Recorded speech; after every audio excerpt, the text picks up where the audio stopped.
बना रहे हो? अच्छी बातें कर रही है मम्मी, मैं अभी हॉस्पिटल से आ रहा हूँ, उन्होंने मुझे भी नहीं मिलने दिया डैडी से। आपको यकीन नहीं आ रहा ना? बाकी बात करा देता हूँ। नहीं बेटा नहीं, पता नहीं बुरे बुरे ख्याल क्यों आ रहे हैं। मम्मी ये नॉर्मल है, ये आप अकेली है ना इसलिए। अच्छा तुमने बहनों को फोन कर दिया था? हाँ मैंने कर दिया था फोन, बता भी दिया था। आप बिल्कुल मत घबराएं, इंशाल्लाह सब ठीक हो जाएगा, डैडी बिल्कुल सही हो जाएगा। सही है ना वो? अच्छा रिलैक्स करें, कोई सी बात नहीं। लें जी, अब आप ये दूध पिएंगे अच्छे बच्चों की तरह और फिर उसके बाद सो जाएंगे। पापा मामा कब आएंगी? अब दूध पियो।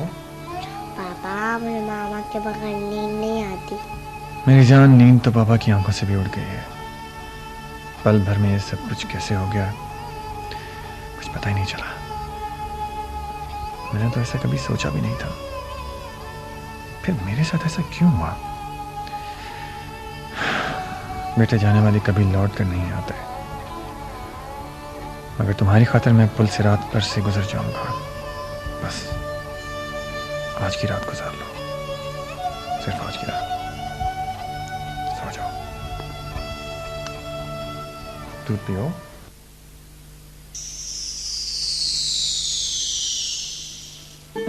नींद से पोछल पलकों में माँ ख्वाब सजाए तुम्हें सीने से लगाए तड़प रही है।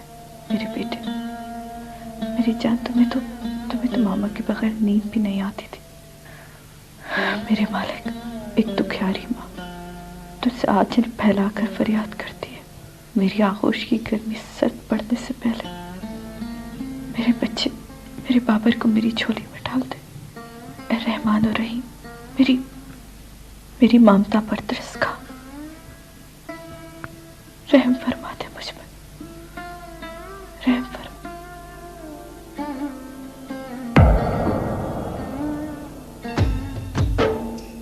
नींद से पोछल पलकों में माँ ख्वाब सजाए तुम्हें सीने से लगाए तड़प रही है।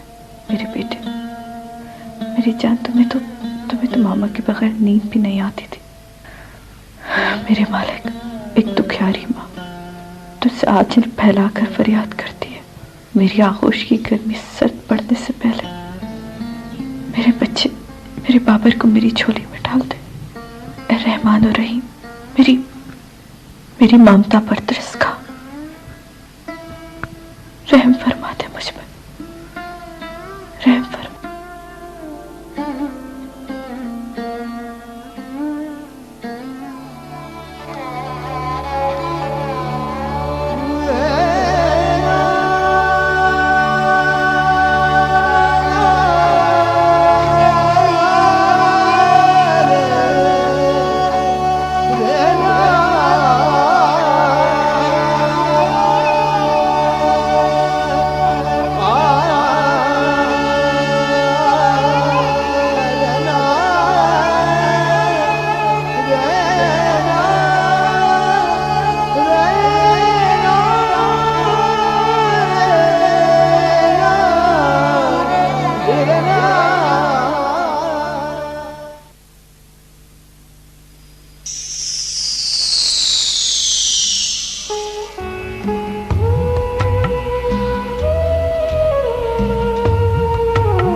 अरे आओ नाश्ता कर लो। नहीं मम्मी, हम लोग नाश्ता करके आए। अच्छा चलो यहाँ बैठ के बात करें।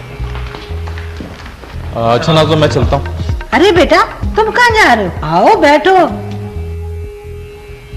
शाजिया बेटा, तुम नाजो के साथ आई हो? जी मामा, आई तो नाजो के साथ हूँ, लेकिन हॉस्पिटल नासिर के साथ गई थी। लेकिन वहाँ डॉक्टर साहब ने तुम्हें डैडी से मिलने नहीं दिया होगा? शहरी को भी मिलने नहीं दिया और मुझे भी मना कर दिया। लेकिन अगर नासिर भाई वहां जाते तो उन्हें मिलने दिया जाता। जाहिर है भाई वो डैडी के चहीते दामाद जो ठहरे। मेरी किसे कदर। आपको गलत फहमी हुई है। डैडी ने नासिर को खुद बुलाया था। डैडी ने हमेशा जमील पर नासिर भाई को तरजीह दी है। मम्मी ये बात कोई अच्छी नहीं है। मामा, ये शेरी कहाँ है? हॉस्पिटल में तो नजर नहीं आया। पता नहीं बेटा, मैं तो सो रही थी, शायद बॉबी को स्कूल छोड़कर ऑफिस चला गया होगा। भाई ये बॉबी भी ना अपनी माँ की तरह मुझे परेशान करके रखती है।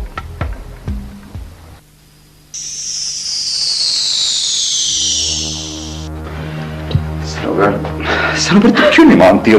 चलो देखो, मुझे ऑफिस जाने में देर हो रही है। भाई आप जाएं, मैंने कहा ना मेरी उससे मत लेट। मैं तुम्हें इस हालत में छोड़कर कैसे जा सकता? देखो कितना बुखार हो रहा है तुम्हें। अरे भाईजान क्या हुआ? आपको तो ऑफिस जाना था, बहुत जरूरी मीटिंग थी और अभी तक यहीं है। यार मैं मीटिंग कैसे जाऊं? मीटिंग में सनोवर को बुखार हो रहा है। मैं इससे कह रहा हूँ कि चलो मैं हॉस्पिटल ले जाऊंगा, नहीं जा रही है। ओह, तो आप बेफिक्र होकर ऑफिस जाएं। पता है क्या, मैं जा रहा हूँ अपने दोस्त के पास, डॉक्टर जमाल के पास। तो मैं सनोवर को भी ले जाता हूँ, वहां दिखा दूंगा। हाँ यार ये ठीक है, मैं जा रहा हूँ। वैसे ही मैं लेट हो रहा हूँ, तुम इसका चली जाना। ओके? वैसे भी मेरे भाई को खिदमत खल्क का कुछ ज्यादा ही शौक है।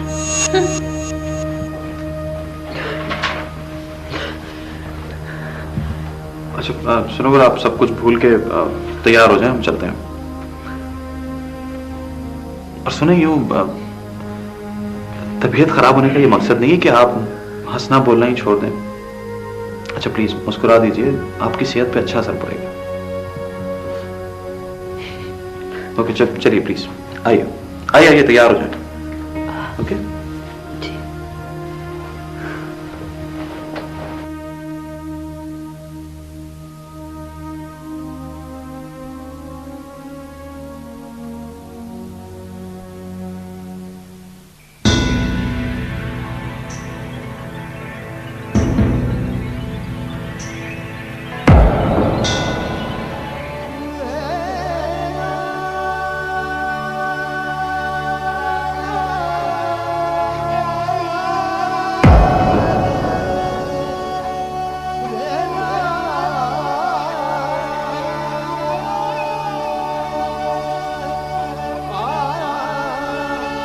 सब्र करो मेरे बेटे, लगता है तुम्हारे नसीब में माँ का प्यार है ही नहीं, और अब तो शायद इस माँ को भी अपनी औलाद की जरूरत नहीं रही। मैं तो अपने किए का कफारा अदा करना चाहता था, लेकिन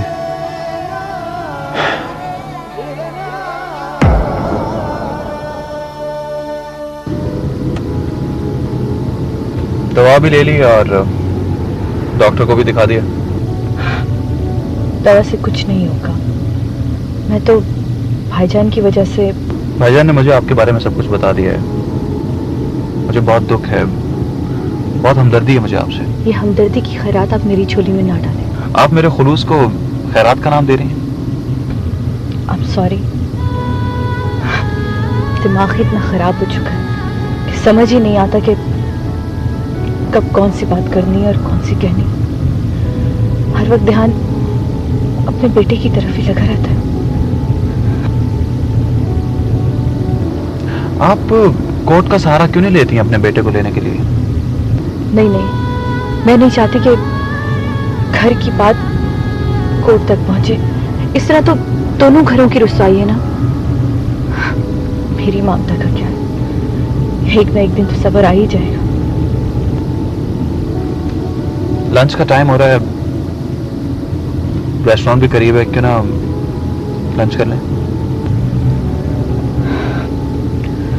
आप मेरे बारे में सब कुछ जानते हैं, तो मैं सिर्फ आपसे इतना कहना चाहती हूँ कि जितनी बदनामी मैं सह चुकी हूँ उससे ज्यादा की बर्दाश्त मुझ में है नहीं। आप मुझे घर ड्रॉप कर दें, उसके बाद जहां भी जाना आप जा सकते हैं।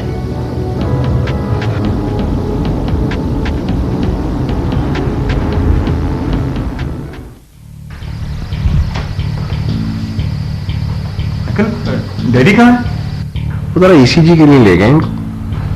सब ठीक है, तुम बैठो। थैंक गॉड, खाली बेड देखकर तो एक लम्हा में डर ही गया था। मैं तुम्हें बता तो रहा हूँ, सारी बात बताई तो है तुम्हें, कोई ऐसी परेशानी नहीं। किस सोच में डूबे हुए हो? अंकल मैं सोच रहा हूँ कि क्यों ना मिल को बेचकर बैंक का लोन अदा कर दिया जाए।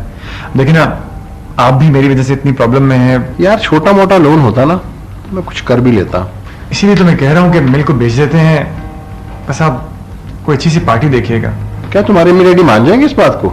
मैं इस बारे में फिलहाल किसी को नहीं बताऊंगा अंकल। दरअसल मैं जल्द से जल्द इस मसले से जान छुड़ाना चाहता हूँ। शेरी बेटे पार्टीज तो कई हैं, लेकिन बहरहाल मैं करता हूँ किसी से बात, देखते हैं। सॉरी।